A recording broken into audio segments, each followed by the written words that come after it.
finest symbol of excellence in sports entertainment.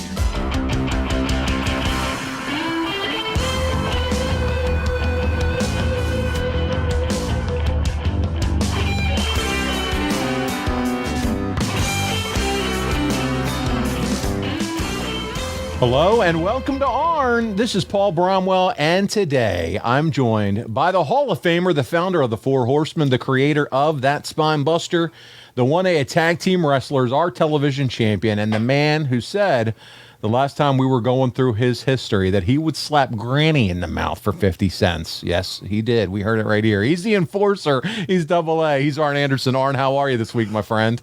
Well, so we're clear. That was just for shock value. And it worked. My granny is the greatest. But it was shock value, as you could ascertain. Hey, it was all about heat in those days, man. And you were a heat magnet when it came to some of that stuff. And entertaining as hell. Arn, speaking of entertaining as hell, because we're just jumping right in. Brock was on last week. Ask Brock anything. Look at you sporting that proud dad sporting the Commitment to Excellent Brock Anderson t-shirt.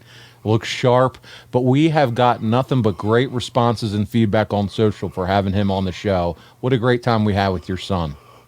Well, thanks. And he, you know what, he had a blast too. He's an intelligent kid. He really is. And, he's current on a lot of stuff. He's a little bit of a this day Kevin Sullivan as far as the sports information that he knows and all that, and he loves the business. He's having a blast, so I'm glad everybody enjoyed him. I know that he enjoyed all the questions, so thanks to everybody that participated.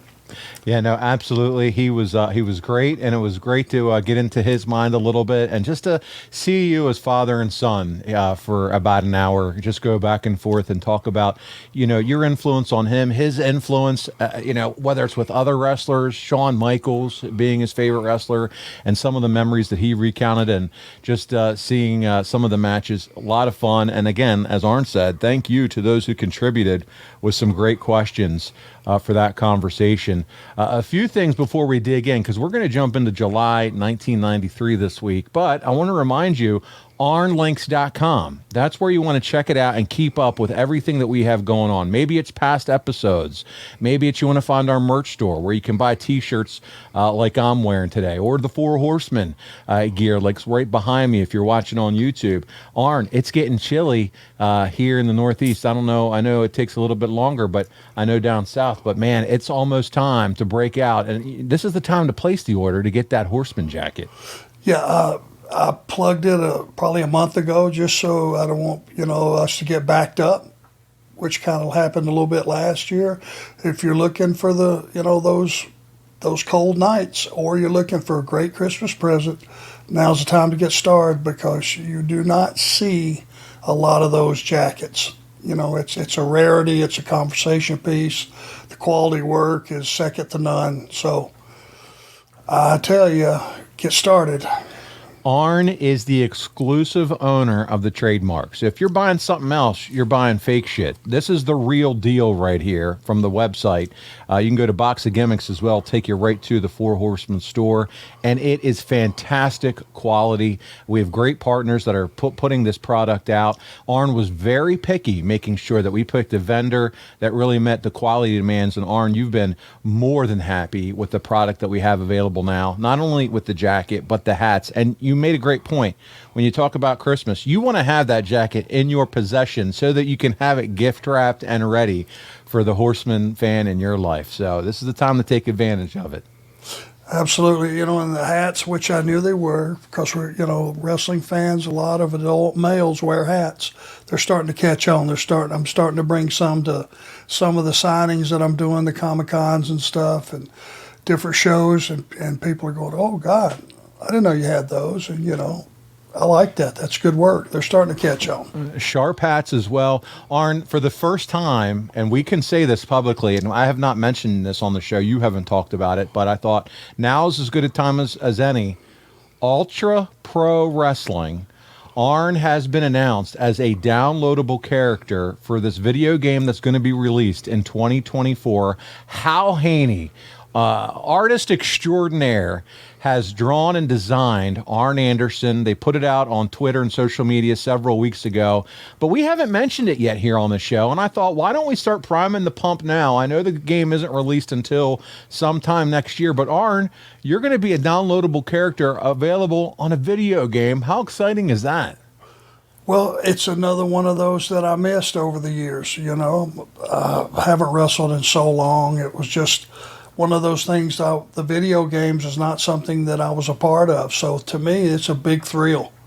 And they sound like they know what they're doing, and they're excited about it. And they reached out to the both of us, and just so that I could make sure the conversation was what I heard, I doubled back to you, and looks like a great opportunity for all wrestling fans to finally have me as a playable character.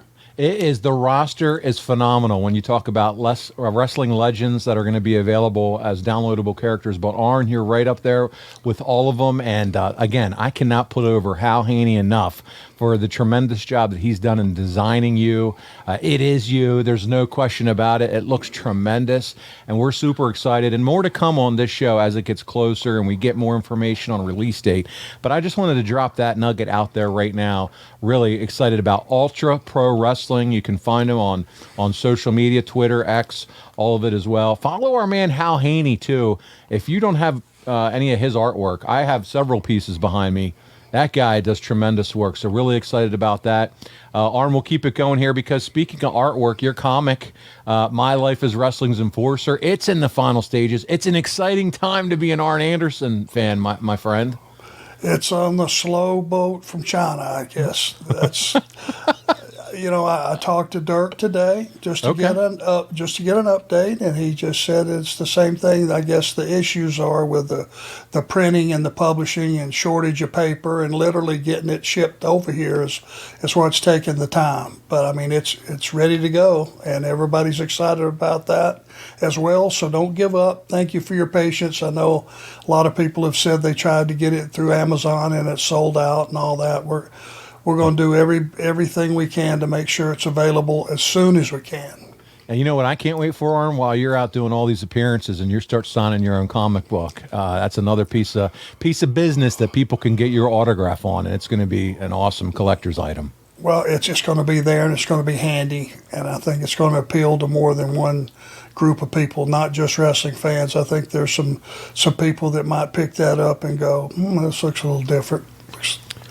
See what we got here. Hopefully we're going to reach out to some different folks. Well, Arn, listen, one more piece of business, as our friend Conrad says, before we jump into July 1993, and that is Arn ad-free shows. I got to talk about them. We've been a part of this network for a while. A fellow Horseman is joining the stable this month over on adfreeshows.com. That's right, 3-time World Heavyweight Champion, the total package, Lex Luger. He's joining for an exclusive interactive series. It's called Lex Expressed, and we have a clip kind of talking about it, but it is going to premiere on Saturday, October 7th at 10 a.m. Guys, listen, if you're not an ad-free show member yet, I don't know what else it's going to take, but let's play this real quick clip of what you can expect with this new series, Lex Expressed.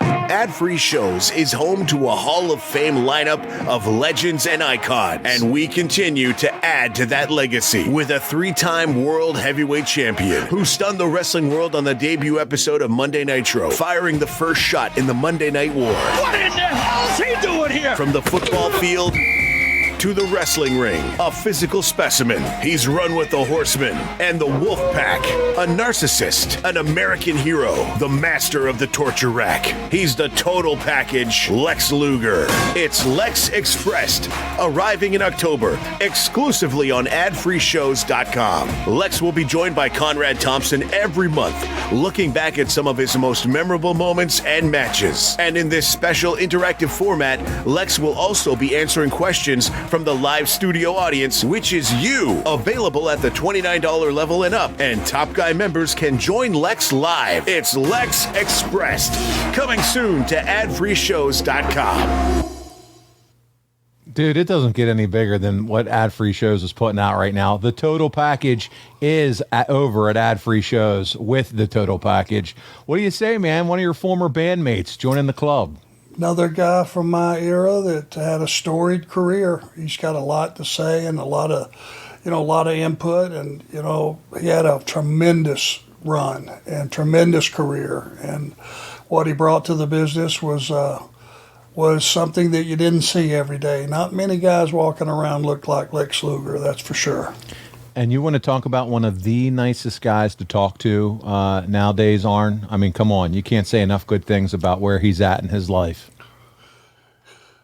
Absolutely, and he is, he's toughed out some horrifying health issues, and he's, fought and hung in there and did all the things you have to do to overcome something like that. I mean, from where he was as a physical specimen, to having to fight every day just to maintain a quality life and, good health.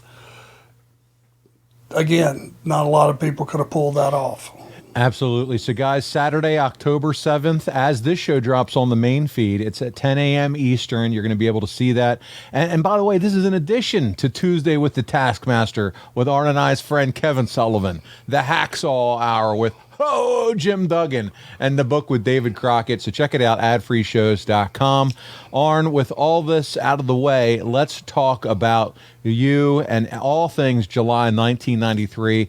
2 weeks ago, prior to having Brock on the show, we talked about all things June 1993, including, as we said at the top of the show, your willingness to smack Granny in the mouth, and we had a lot of fun with this. But this week, we're going to move the story forward as we go into July. With much of our discussion, it's going to be centered around Beach Blast 1993. And as we saw 2 weeks ago, all three of the Horsemen were involved in programs with title implications. You have Flair, right? He's challenging former Horseman Barry Windham for the world title, which, by the way, he never actually lost because Flair had moved on. Now he's come back to the company. We have you and Paul Roma, and you guys are trying to settle your battle with the Hollywood Blondes for the tag team titles. So you guys are all up in it for the tag team gold. But before we get to Biloxi, Mississippi, I thought we could take a look at the July 3rd WCW Worldwide episode where Jesse the Body Ventura interviews the Horsemen. That's right, you, Paul, and Rick. And we want to hear what the three of you had to say in this interview. Guys, this is from July 3rd, 1993. Let's take a look. Standing by with the Four Horsemen, or the Horsemen as they're called today. I got a two-part question for you guys. First of all, 2 weeks away, Beach Blast, Nature Boy Ric Flair, you get your shot at the NWA title and Big Barry Windham. What I get, buddy, is a shot at being the man one more time. And Barry Windham, you can run, you can hide, you can plead, and you can beg. But your name's on the dotted line, and you gotta show up.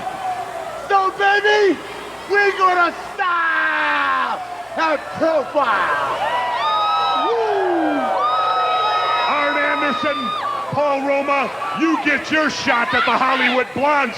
And I gotta reiterate what they called you not long ago. They said the fat man, the old man, and the idiot.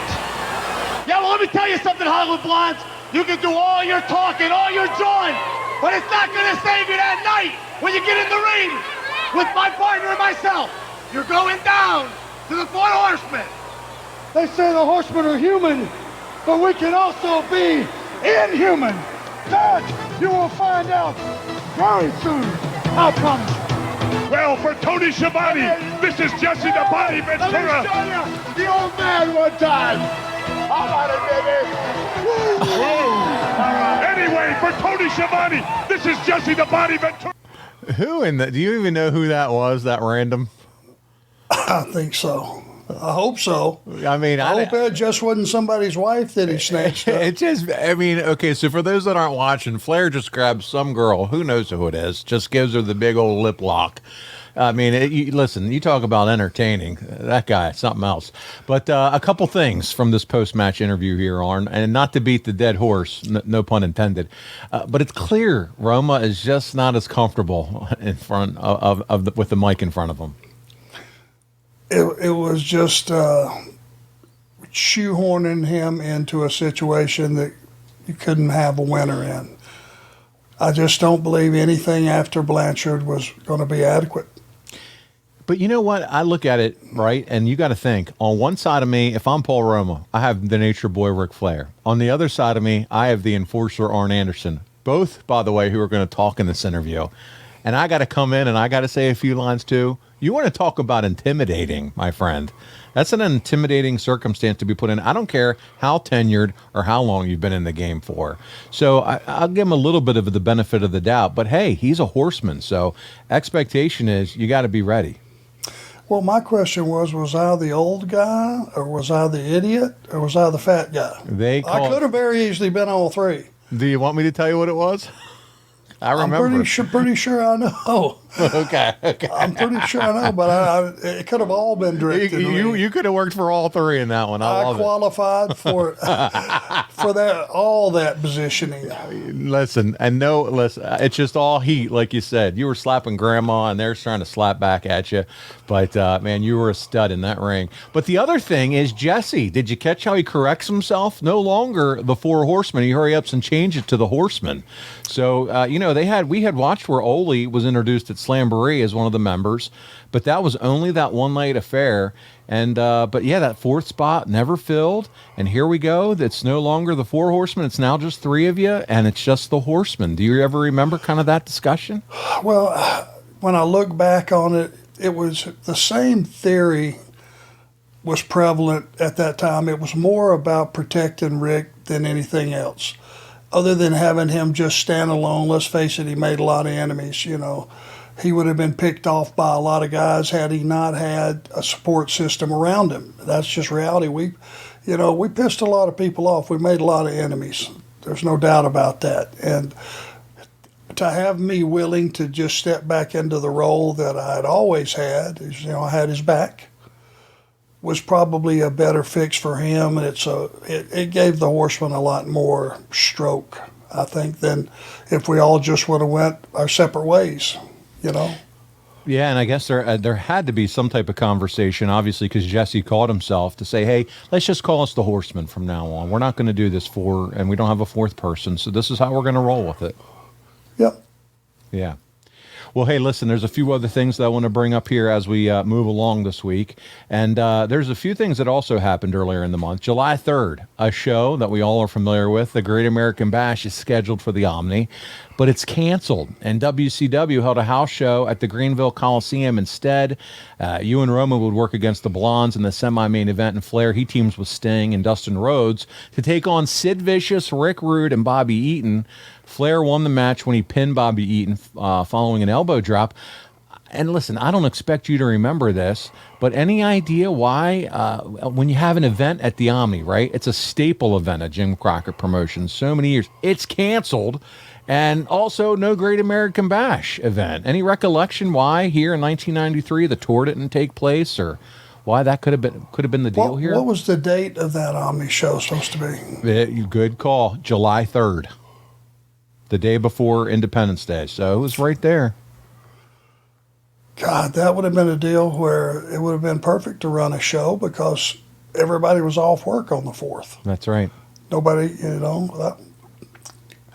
that would have been one, and I can't believe that I don't recollect it, but that would have been one, knowing my history with the Omni and growing up, the Omni being the Madison Square Garden of the South.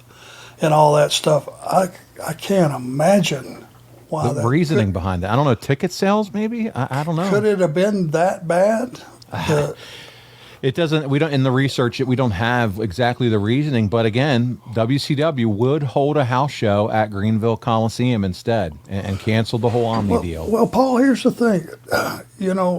Over all my years in the business, there was an occasional random booking of a town that. The reason it had never been ran before is because maybe there was no economy in the town. Maybe it was any number of reasons that you would have canceled a spot show. Something else going on in the town that took away from what you had going on? Could have been 2 or 3 forms of entertainment that showed up that when you booked the town wrestling-wise, way back when, this wasn't set up yet. And now you find that there's so many other things you can do that particular day. Would be one reason, but Omni is not a spot show. Yeah. That's headquarters. That's home base. Especially when you had it named the Great American Bash as the show. Yeah.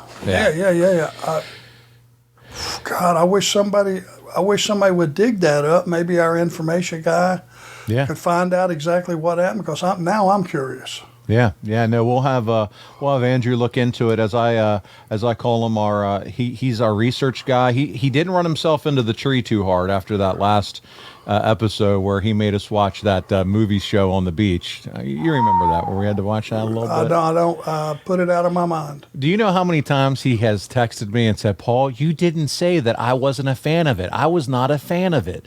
And I'm like, it's okay. We're having fun. It's entertaining. I know that you weren't a fan of it. But the fact that we actually had to cover it, okay, that's why you should run your head right into a tree. All right, buddy? Well, and here's the reason that I address this stuff. If we go back and don't admit that as performers, producers, and everything else, that we failed on some things, we hit grand slams on some other things, but if we don't recognize them and treat them honestly and give it our honest opinion of what we didn't know then, that's not right either. Because hopefully we got a lot smarter as we got older and got more seasoned, and and the company as well. They got figured out what worked for them and what didn't. And some of the stuff did, and some of it didn't. Arn, we're going to pause and talk about our favorite sponsor once again this week. That's right, it's BlueChew time. And they're here to make sure you're delivering that spine buster, putting that spine to the pine every single time the right way, and making sure you're prepared to do so. And they have a special offer for the listeners of the Arn Show. Isn't that right, Arn? Arn? Well, guys, Arn's not around right now. I think he's taking care of business, if you know what I mean. And I want to make sure you have the opportunity to take care of business too. Guys, BlueChew is an online prescription service. No visits to the doctor's office. We talk about it every single week. No weird conversations. You don't have to wait in line at the pharmacy. And remember, the biggest perk and benefit of this, it ships right to your door in a discreet package. So listen, go to BlueChew.com. Consult with one of their licensed medical providers. They're just going to ask you a few questions, make sure you're good, your health's in order, and you can take it. And once they verify that, it's going to be at your door within days, all done online. Very easy. And if you don't like swallowing pills, no big deal. The tablets are chewable, very easy to consume. So give it a try, guys. Listen, we hear a lot of folks that listen to our show that have reached out to us directly through our show DMs and said, guys, you are spot on with what you've been talking about with BlueChew. We have a lot of fun with it on the show, but I'm telling you, it takes away the worries, the anxiety, the stress, and helps you perform the way you want to perform, like a Hall of Famer like Arn Anderson.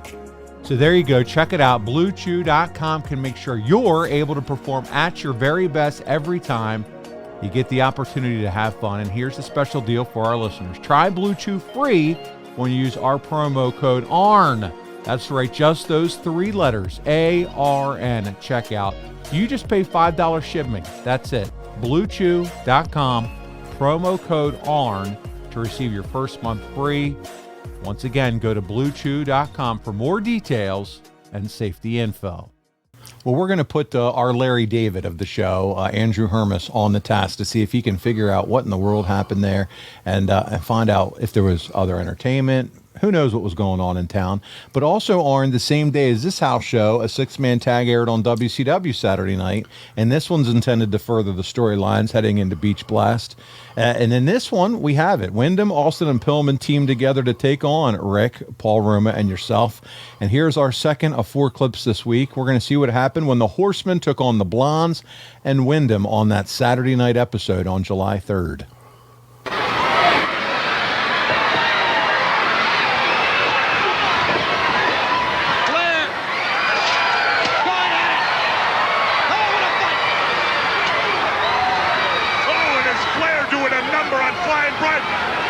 Anderson's got Stunning Steve rolled up in the ring. 1, 2, oh!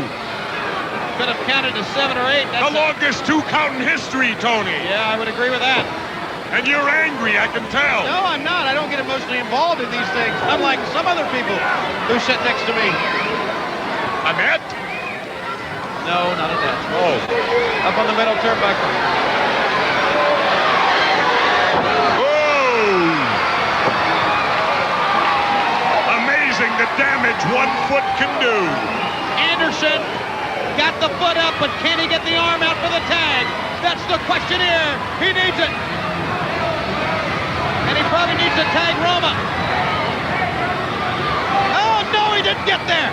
He was so close, but he missed it. He didn't realize how close he was there, Jeff. That could be the turning point of the match right there. A simple little mistake like that of not making the tag when the opportunity is there to make it.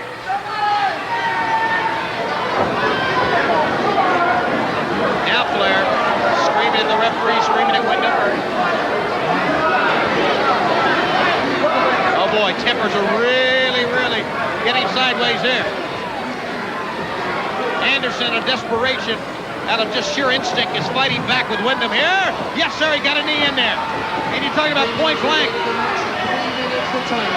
3 minutes remaining in this television program. And the TV time limit.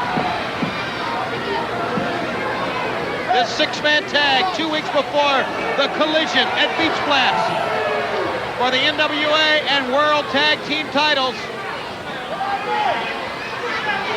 You're watching it here on TBS and Saturday night in El Windham.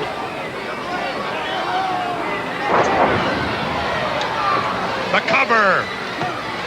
No, sir. No, sir. Arn Anderson got out. And Flair is starting to do some taunting here. Well, it's a smart move by the Nature Boy right there. He's trying to taunt Windham. He's trying to get Windham's focus away from Arn Anderson to give Anderson the chance to recover. Flair is livid. He wants in there badly at the 2-minute mark.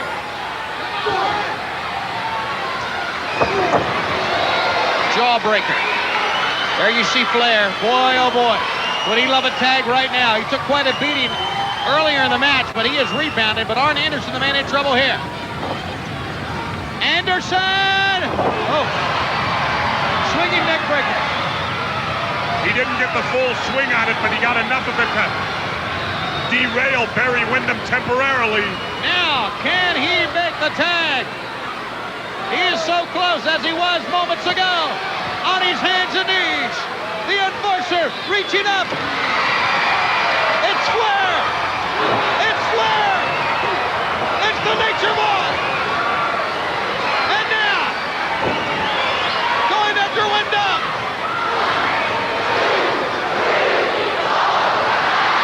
Oh yeah, you can't count around him.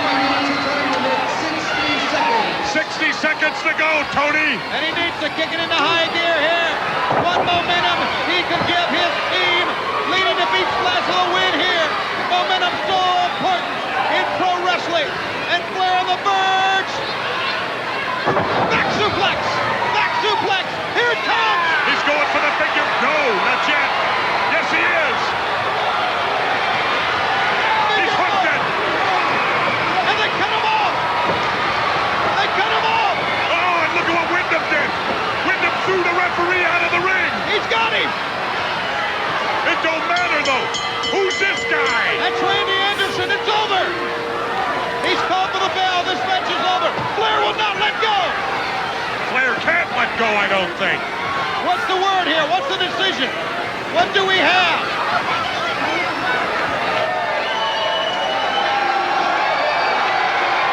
The referees are talking. We are almost out of time.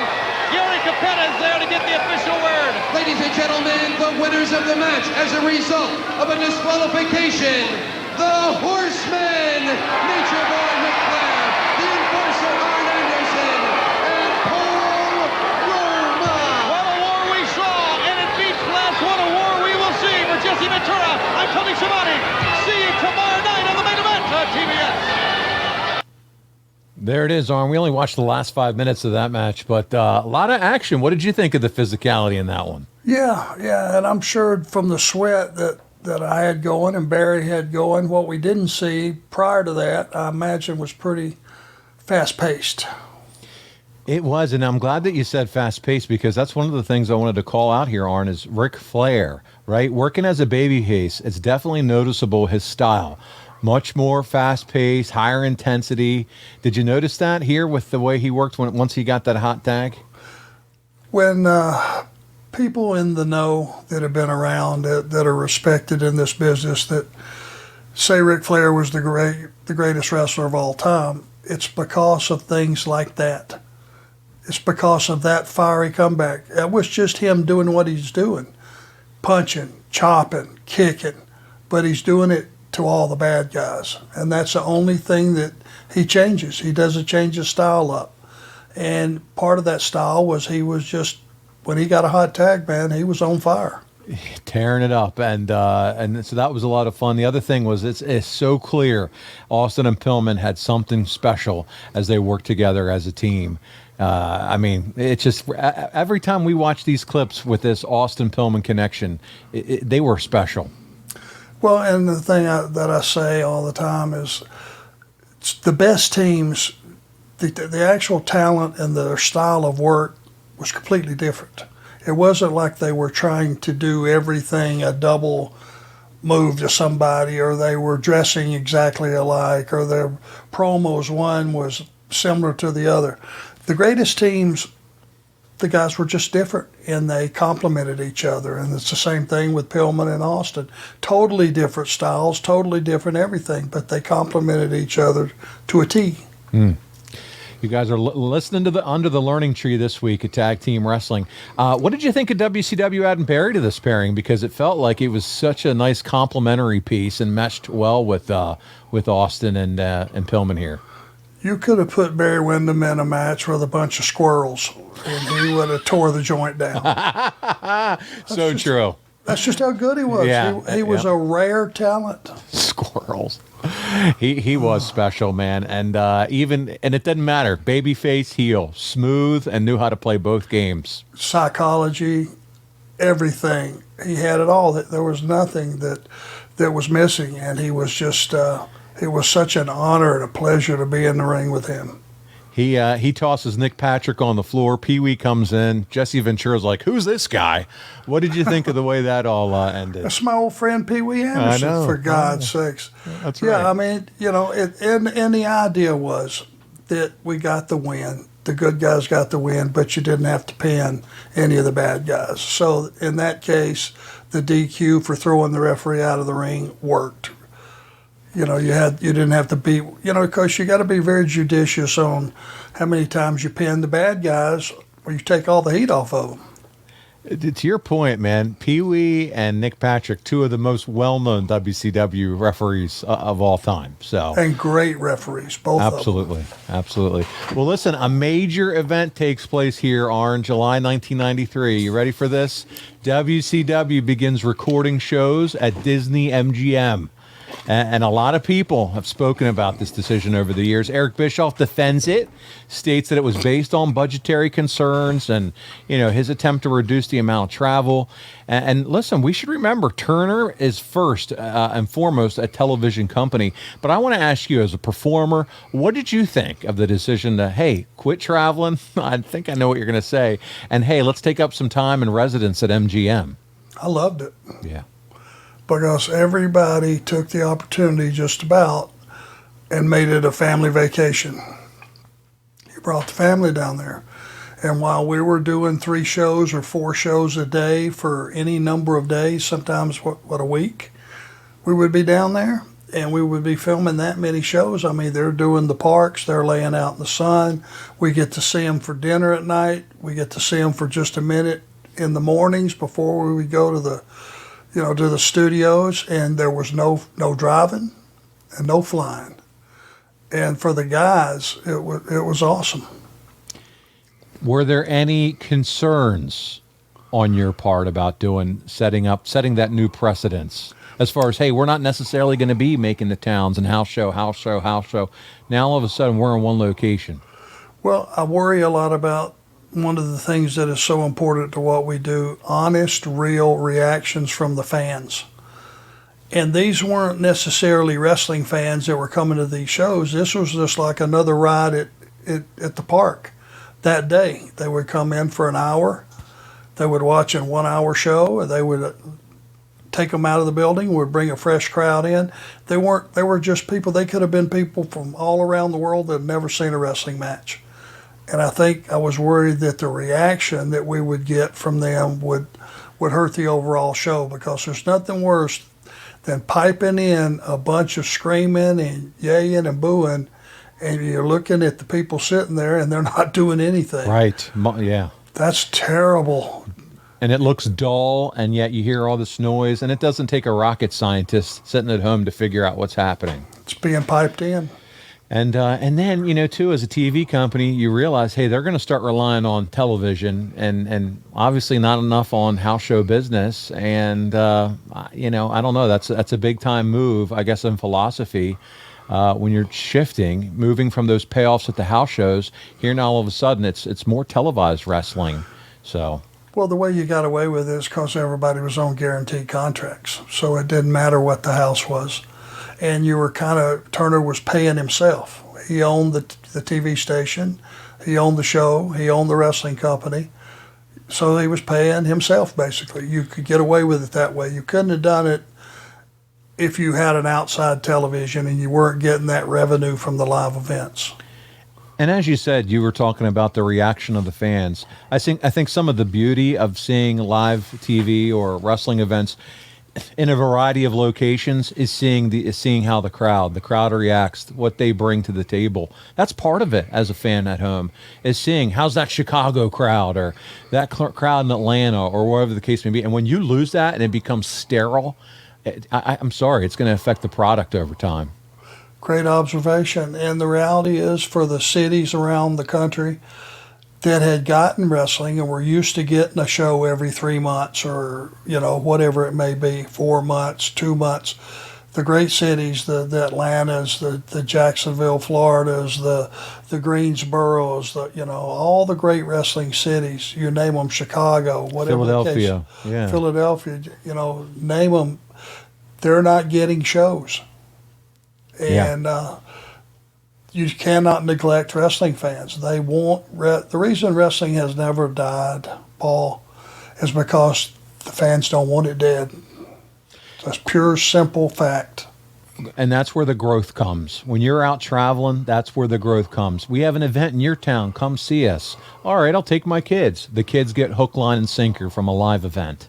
And I'm telling you, that's where that starts to really pay off. And when you don't have that or in your town or in your area or that opportunity to be at a hotel or whatever, whatever the case may be, it's going to have an impact on the business. Just my the reality is 5,000 to 10,000 live screaming fans is a different experience than a studio TV match. No, without or a doubt. TV show. It's two different animals. And here's the other thing, and you and I have talked about this before when we discussed your run with the WWF with Tully, is WCW is going to start taping 3 episodes of television at a time at MGM. And we've talked about it as far as with our listeners. I've heard this before if you've been listening to the show for a while. The challenges with recording TV storylines 3 weeks in advance, than when it's presented, and keeping up with all what's going on, right? Well, what happens when you show up and it's time for that episode to air, but a week earlier a guy blew his knee out? Right. Bingo. How do you patch that hole? Yeah. You really can't. Right. So this and nowadays it would never work just with social media and everything else that's available. So good stuff. We're going to move on from that discussion as far as the decision to tape wrestling at Disney. It was business as usual for WCW, though, as they're building the Beach Blast. And one of the ways Ole attempted to do this was by featuring the Hollywood Blondes running the Horsemen down during an interview segment to close out the July 17th episode of WCW Worldwide. And it wouldn't be our show if we didn't show this. It's our 3rd clip of the week. Remember, we only have 4. And we're going to listen to Brian Pillman and Steve Austin and what they had to say about you, Arn, and Paul Roma. Buckle up. Here we go. Saw it. Millions sat at home in disbelief as they watched their champions become the victims of a cold-blooded, premeditated attack courtesy of the Horsemen. Well, it should have came off like clockwork, but it didn't. You see, the Horsemen neglected to account for the determination, the will, the courage, the sheer desire to survive. Some of the qualities that have made the Blondes the greatest 1-2 punch that has ever graced the face of God's green earth. The same 1-2 combination that's gonna blow into Beach Blast and shatter the Horseman legacy once and for all. To say that I'm totally disgusted right now, Mr. Schiavone, would be the biggest understatement of the year. Paul Roma, what were you thinking when you ran into the Clash of Champions and interfered in our match? Were you thinking, let me do my good deed for the day and help out the Nature Boy in AA? Is that what you were thinking? Keep in mind, Roma, that you didn't jump on just anyone's back. You jumped on the back of a Hollywood blonde. And nobody cheap shots the Blondes. You know, AA Arn Anderson, you're the single greatest tag team wrestler in the world today. But not even you can salvage what Roma has created. Excuse us. Well, fans, into the fever pitch. And it's this Sunday as these four men will collide on pay-per-view.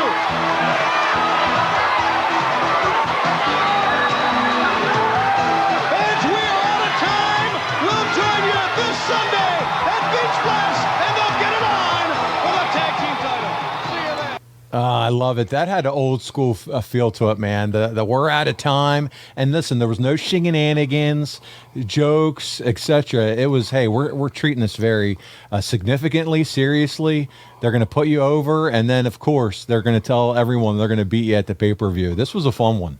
Well, they just wholesale put themselves in the babyface role. For the people that don't like those guys, that's a real rub in the, you know what I mean? They put themselves in the role of a victim. And that's just good heat. It's just smart. It was like we had done a bunch of bad deeds to them when the reality is it was quite the opposite.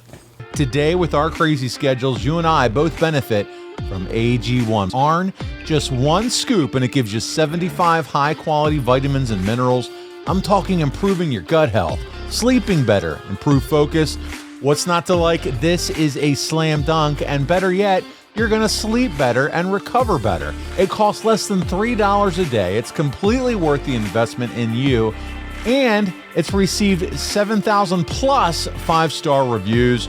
Right now is the time to reclaim your health and arm your immune system with convenient daily nutrition. It's just one scoop in a cup of water every day. That's it. It's so simple. No need for a million different pills and supplements. And to make it easy, AG1 is going to give you a free 1-year supply of immune-supporting vitamin D and 5 free travel packs with your first purchase. All you have to do is visit drinkag1.com/Arn. Again, that's drinkag1.com/Arn to take ownership over your health and pick up the ultimate daily nutritional insurance. Smart. Yeah, so there it is. I was going to ask you, what did you think about this more serious presentation? But you just said it. It was smart.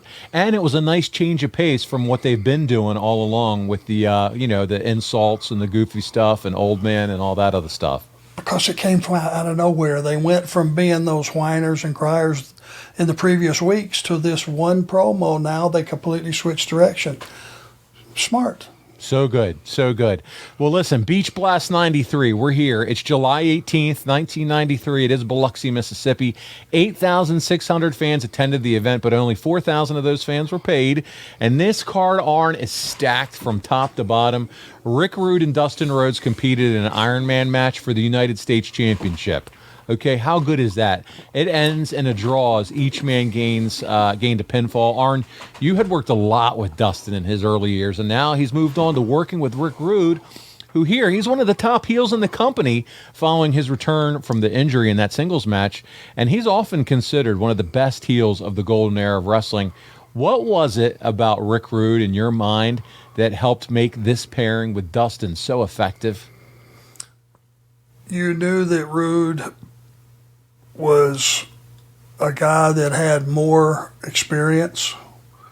He's a grown-ass man. when you looked at him and then you looked at Dustin, who was a young kid in the business, it just looked like a mismatch to me. I mean, Rick Rude carried himself like a guy that would kick your ass in any setting you wanted to put him in. And for Dustin, it looked like he was going to have an uphill battle that he couldn't possibly win. That was just me looking from the outside in. The beauty of this, though, here, too, is Dustin, right? He's 3 years in the business, and now here he is in an Iron Man match against Rick Rude, and you got to be pleased with what you're seeing at this point in his career as we're watching together with how much he's progressed in the business. Whoever named him the Natural was exactly right. If it was Dusty, he was right on. He was. He's a natural. He is.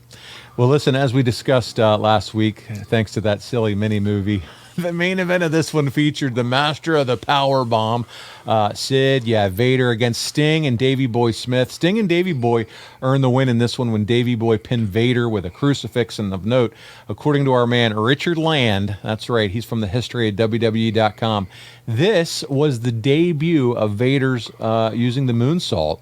Now, Arn, listen, you've sat on the show. You've talked about the athleticism of this man. 450 pounds doing a moonsault in 1993. I bet it's safe to say you never saw anything like this before in your illustrious career. Have you seen someone his size, mass, doing a moonsault? No, of course not. I don't know whether nobody was that big, number one. The only guy bigger than Vader would have been Andre the Giant. Right. And he wasn't doing any moonsaults. Yeah. He wasn't getting, his feet never got 6 inches off the mat. The Giant, that's for sure, except maybe the one time he got slammed by from Hogan. Yeah. Leon was just a different, he's a pro football player. True.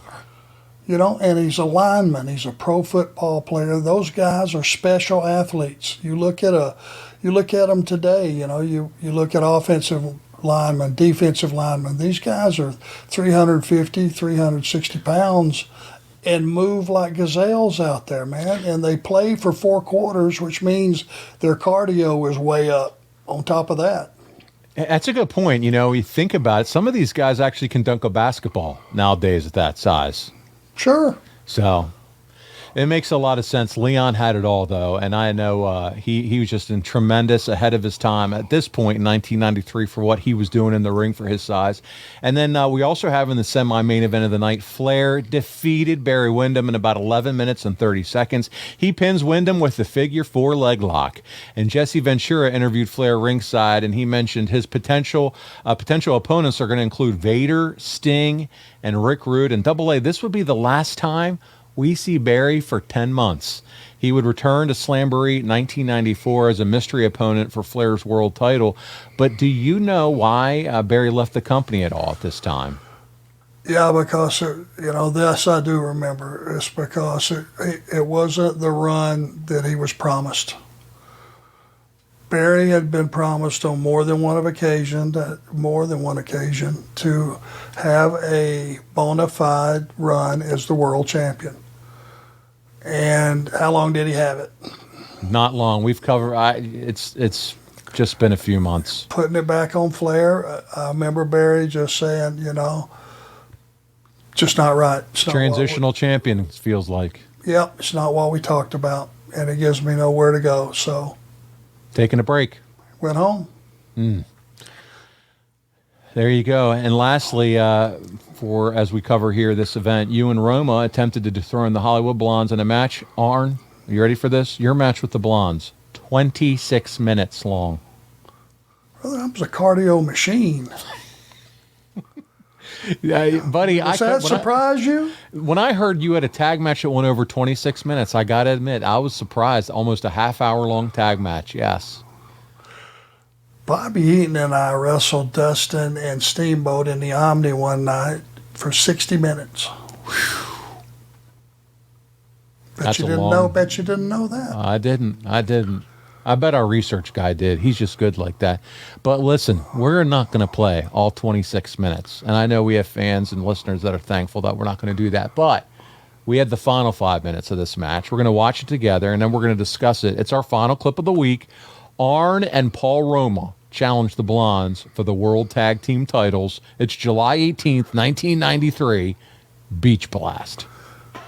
You don't think our fans will want to watch the whole 26 minutes? Maybe if we talk through it. I don't think they'd want to listen to Ventura talk through it. All right.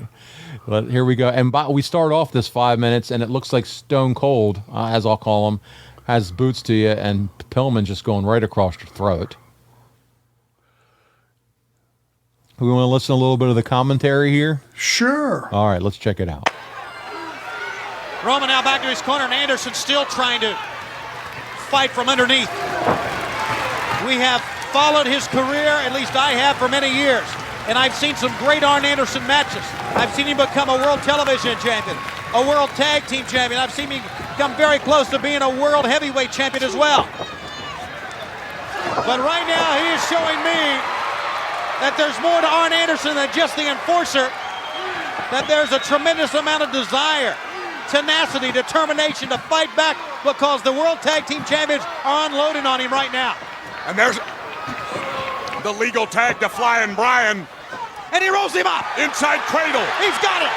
Look at Roma. Roma's arguing with the referee. Unbelievable, that would have been it. That'd have been a 6 count. And Arn Anderson still came back with that roll up. Unbelievable. Why did Roma tie up the referee? Well, it's the emotion of the sport, Jesse. That's the only thing I can say. But you have to control your emotions if you're going to be a champion. It's easy for us to say sitting down here and not in the heat of the battle. No, Tony, I've been up there before. You've got to control your emotions. That's what I'm saying. They collide, noggin to noggin. Come on, Double A! Now, you heard the fans scream out, "Come on, Double A!" And he needs to make a tag desperately. Like you said, Roma is probably back now, ready to go. Flying Brian makes tag. Arn Anderson is cut off again. Austin in. Oh. Stunning Steve drops him straight down on a nice belly back suplex. And adds more pain to the enforcer, Arn Anderson. Wow, what a match. Here's a cover. Pure instinct is all that's kicking out right now for Arn Anderson. You're right, Jeff. Just the instinct. When he hears 1, 2, his body reacts. I don't think his mind is. Arn, how fun is it for you to listen to these guys commentate your matches? Because you never got to do, obviously you were in the match, never heard what they had to say, but is this a fun part of it for you as you watch these clips? You know why they're able to do that and explain to the naked eye what's going on in the ring? Everybody doesn't understand this 100%. You know, they're looking at it and they think they know what they're seeing, but the reason is because we're selling everything. It's slowed down to where everything means something. We're in a fight here for our lives, which gives the announcers time to tell you, if you're an audience member, what exactly you're seeing and button it up. I thought, too, at the beginning, Tony Schiavone really doing a nice job of putting you over in terms of your accolades, what you've accomplished in the business. That type of stuff just gives more credence and more oomph to you as a wrestler and the match as a whole, as far as selling what we have going on here. Well, and it's the truth. Tony was there for all of it. We traveled together back and forth to some TVs and Jim Crockett Promotions and stuff. We were very, very good, and still are, very good friends. Yeah, no, this is good, and Arn, you're carrying the bulk of the load here in the ring for this tag team match. At least the section of it that we're watching. Obviously, this is a long card. We'll go back to what they have to say here.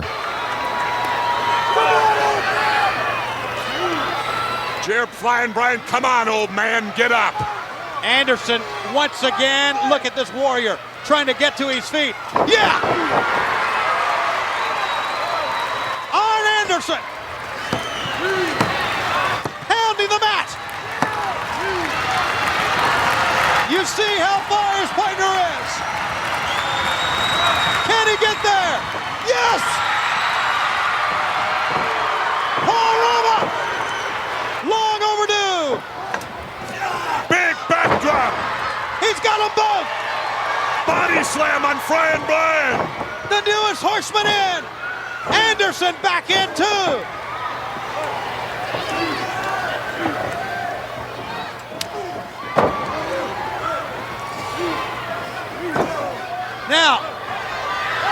Austin, a Leo man. Here it is. Oh! Spinebuster. You can't count that! No! Did he get it or not? Did he win? Two! Brian saved it. Roma rolling up Austin. Oh my! He got Austin it. on top. 1, 2, 3. They win it. They keep the titles. The Blondes win it. Ladies and gentlemen, the winners and still World Tag Team Champions, the Hollywood Blondes. Oh, what a match. Oh, you're angry, Tony. Come on. I tell you what, they stunned a lot of people, a lot more people than you and I really know, Jess. So there it is. We're going to cut out of that one, but man, you said it. We joked about it before we went into it about your amazing cardio, but all four of you, amazing condition. This one went 26 minutes, as we said. The finish comes when Pillman hits Roma with the clothesline. Austin gets the handful of tights, gets the pinfall. What did you think, though, about your chemistry at this point with Paul in the ring as a tag team? He had a lot more babyface skills, number one, than I did. I mean, a lot more. I didn't have any, to be honest with you. I was just a guy miscast. It was just, it was one of those situations. Like I said, it was not the best, most favorable position for Paul to walk into. As you watched him make a comeback too, he had some good, very good babyface skills. It was just one of those situations where the audience will accept some things and some things they won't, and you got to be smart enough if you're running a wrestling company to spot what's getting over and what's not, and what the potential to get over is, and look into your crystal ball and see. And that was just one that was not in the works. It was not going to work. I'm with you there. One more question, then we'll jump into some fan questions before we wrap up this episode, and that is the pacing, right? I keep talking about 26 minutes long. Talk about what it takes to keep the audience interested in a long tag team match such as this one. You don't throw away a bunch of big moves. You had a move set. Like if you listen to the Spinebuster reaction, that was one of the things that the audience knew. If I could hit that, that was going to be it. New champions. And when I did hit it, that was a reaction like, this is it. But the save came. And the save coming at the last second was the drama of it. You have to sell everything accordingly during the course of a 26-minute match, and make sure that, nothing gets thrown away, because if you throw something away, it's gone forever. And you got to be able to wrestle, try to gain control. One team tries to gain control over the other, and that's part of the struggle of the first 10 minutes of a match. Who's going to get control first? And that's why structuring a match is very important, and knowing what you're doing and knowing what your opponent's move set is, and what to stay away from and what to go to and what to call on the fly. It's one of those things that you just acquire, Paul, and you learn how to work, and you do your homework, and you study everything that your opponent does well or doesn't do well, and you maneuver your way around it. It's the best way I can explain it. Yeah, that's good. That's good stuff. Well, listen, Arn, as I said, that's going to wrap up our coverage of July 1993. But before we get out of here, we do have some questions that I want to go over with you. First, we get one from the professor, Drew Landry, and he's back and wants to know, where does Paul Roma rank among your favorite or best partners? It wasn't a question of favorite. It was, I would have tried to make everything work. I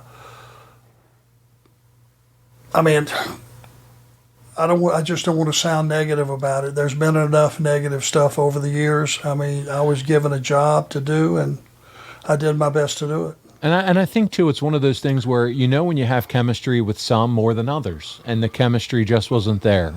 Is that fair to say with you and Paul? 100%. And you got to remember, Paul didn't come in and walk into a big shove. He walked in from another company where he hadn't necessarily been used properly or the right way. Let's just put it to you this way, or maybe that's not even the right way to say it, but he hadn't been used well with the previous company that he had been working for. So when he walked in the door at WCW, it wasn't like you had walked a guy in that had been a top guy for 3 years. You know what I'm saying? I do. And he was expected to get this, just because he looked the part and all that stuff, that he was supposed to be accepted as being Horseman material, and the audience just didn't accept it. Nick Lenz has a fun question. Was he receptive to coaching? Did you remember any specific conversations with Paul on, hey, what can I work on, or what can we do better? No. He had been in the business probably longer than I had at that time. So it was not like he was a young guy walking in today's world. Some guys want help and some don't.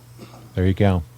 Dylan asks, was Arn ever thinking of jumping ship to another promotion during this time, or was his entire focus on WCW at this point in his career? What promotion would that have been? You were done with WWF. Yeah. There was only two. Yeah. I left one.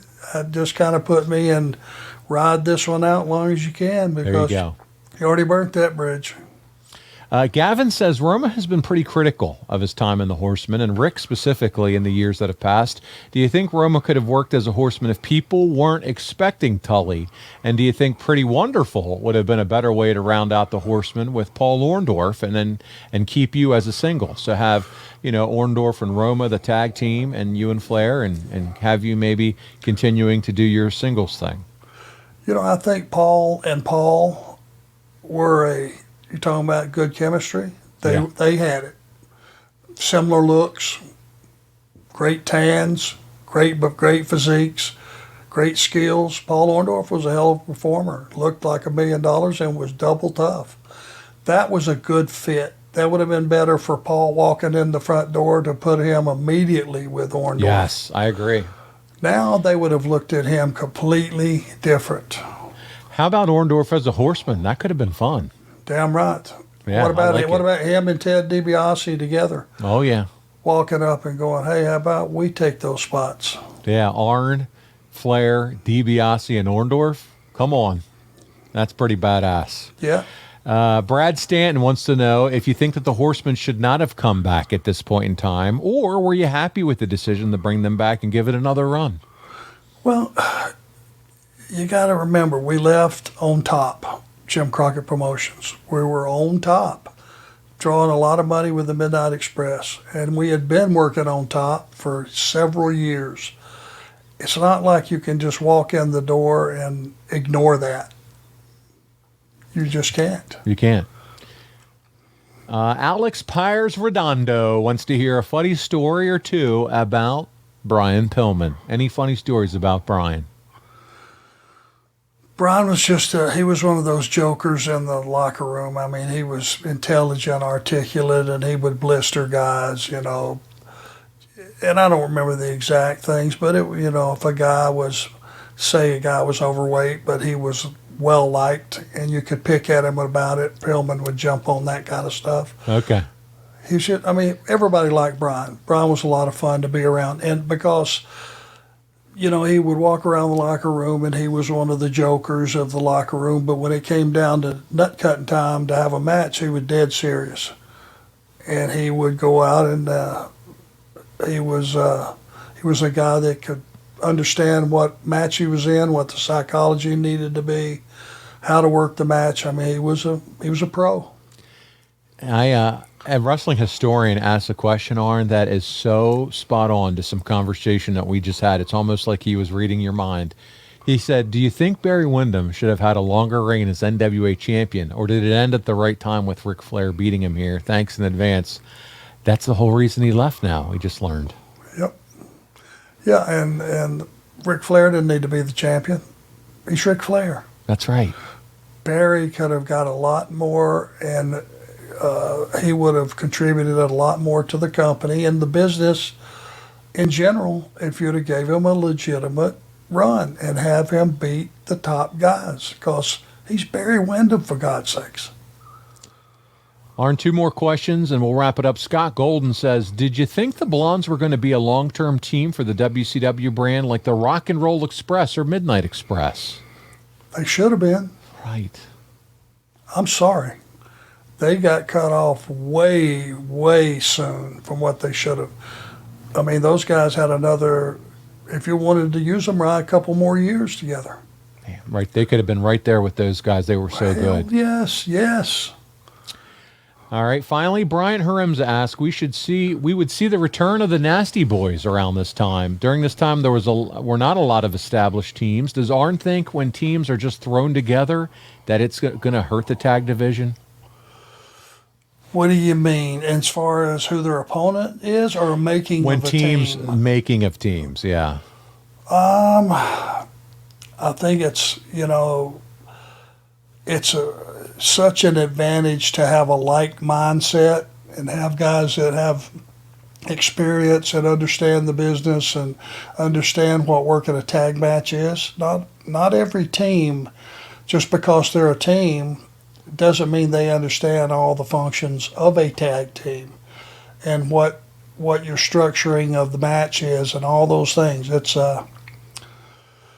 just not a gimme that you put 2 guys that look great together and go, okay, you guys have been in the business for 5-6 years. You're not rookies. You guys should do great. Well, not necessarily. That's right. It's something you work on, and you gotta work on it together and be on the same page and talk about philosophy and what's our structure and who's doing what here and can we do some moves to complement each other. And I'm sure there's so much to it, Arn, that we as wrestling fans don't even think about.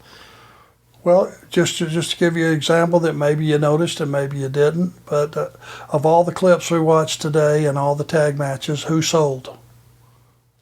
You were selling, buddy. You know why? Because it made perfect sense.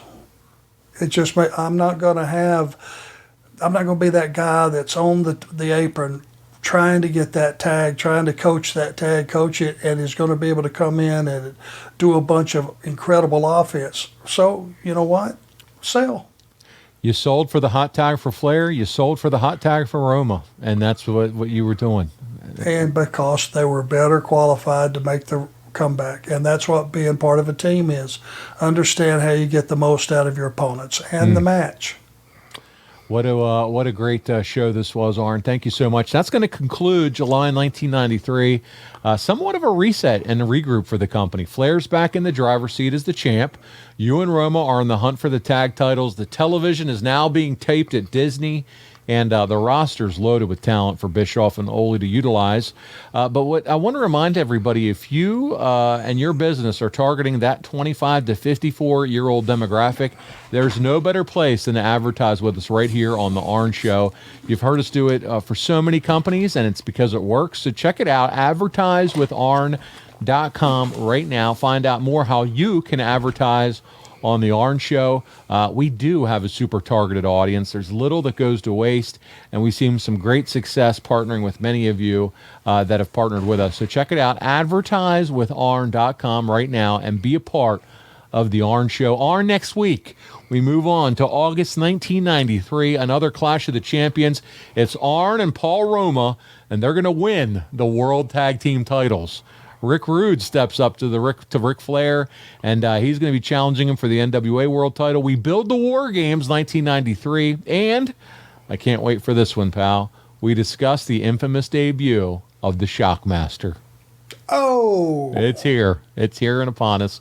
Arn, that's going to wrap us up for this week. For the founder, the Hall of Famer, the coach, Arn Anderson, this is Paul Bromwell, and we'll see you right back here next week for another episode of Arn.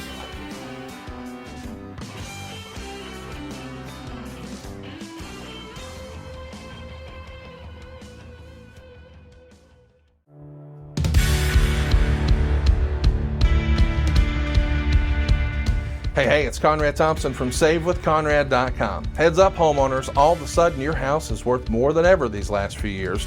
But what are we going to do with that newfound equity? No, I'm not suggesting you sell your house or go buy something else. But didn't we all make this decision when we bought a house where we said, hey, someday we'd like to, and one day it would be nice if, maybe it's the dream kitchen, Maybe it's an in-ground pool. Maybe it's a man cave. But you've got this newfound equity, and I think we should use some of that equity to turn your house into your dream home with no money out of pocket.